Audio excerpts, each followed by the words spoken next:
What I'd like to look at now is the binomial series. And you can see the formula up here. It's really things of the form 1 plus x to some power. And that power does not have to be positive or an integer. It could be a rational number. And now they give us a formula here for this. But what I want to look at is how we could just derive this easily from what we know from Taylor series.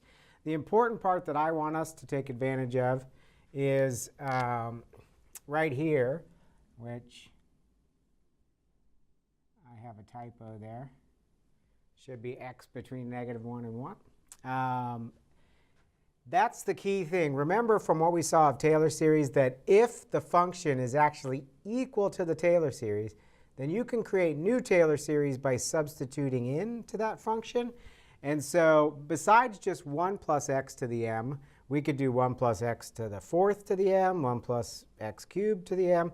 We could substitute lots of things in for that x and get a new series. And the key part is we know that they're actually equal from -1 to 1. So you can go by this formula, but I really don't recommend memorizing this. You can quickly generate terms. So let's just go through a few steps just to see how that would work. So the function, let's just do an example where m is, say, a half. So say our function is 1 plus x to the half. And this thing's centered at 0, which makes the most sense, right? This guy and all of its derivatives will be easy to evaluate at 0, the center of that interval. Right?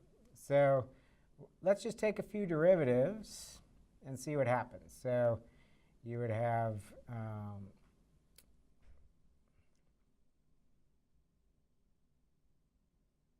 first derivative, the 1/2 comes down to the -1/2. Then that -1/2 comes down. And we have -1 over 4, 1 plus x to the 3/2. And maybe just one more derivative. So that's 3, 8, 1 plus x to the 5/2.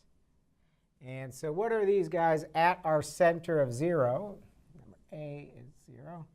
So f at 0 is 1.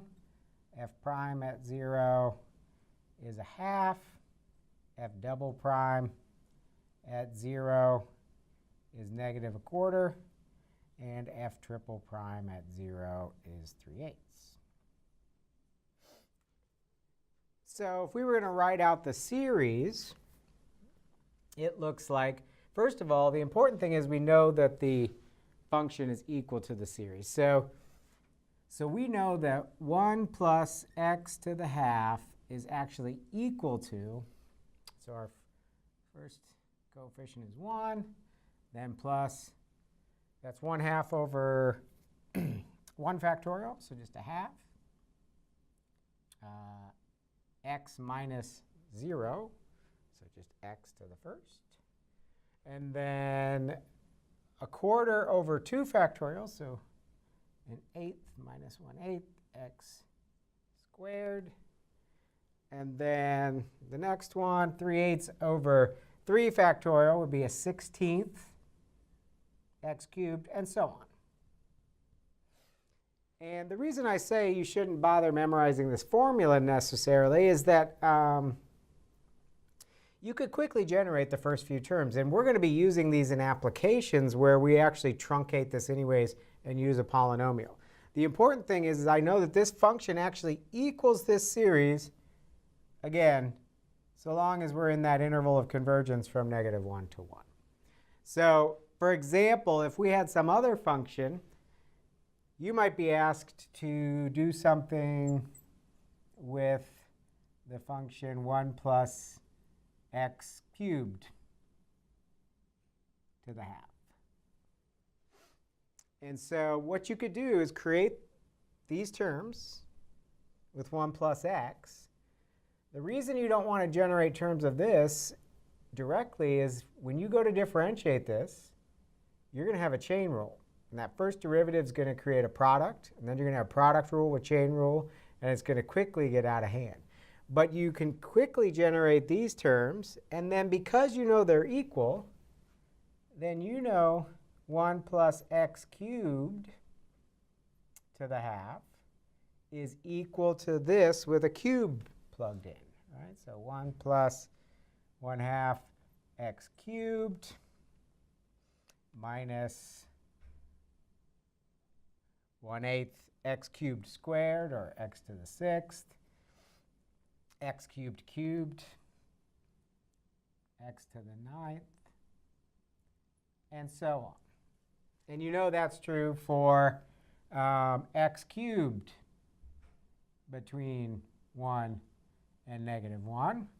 But taking the cube root there, that's equivalent to x being between -1 and 1. So what you've done is you've generated the first few terms of a series that would have been quite complicated to do directly. But because you know that this has equality, that's the key to this theorem here for us, is that we know they're equal. And because we know they're equal, we're allowed to just substitute x cubed into this one.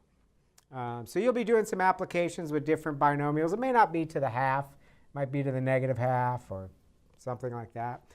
Usually some kind of root. And what you can do is always do it with just 1 plus x, whatever that power is, because those derivatives are going to be easy. And then if there's something plugged in there, x cubed, x to the 4th, you can just substitute into what you created.